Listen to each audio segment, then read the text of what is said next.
Des mets de réveillon, toujours à la fête ce matin sur le marché de Terrasson. Pas de trêve pour les gourmands, bien décidés à remettre le couvert rapidement. Non, on n'est pas rassasié.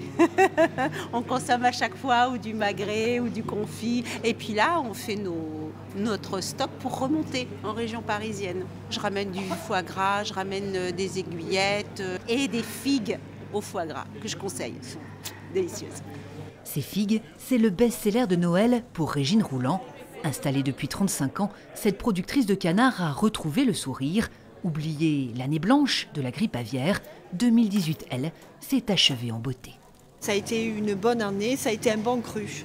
On a eu beaucoup de demandes, mais des demandes aussi de dernière minute. Les gens étaient un petit peu indécis par rapport, je pense, à tout ce qui s'est passé dans l'actualité.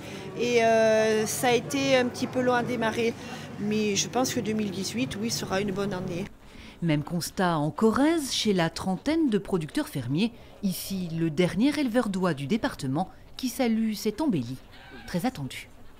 Retrouver la confiance des consommateurs et nous de revoir des lots normaux et de retravailler comme avant, ça nous fait grand plaisir. Et l'année 2019 s'annonce bonne, très bonne même.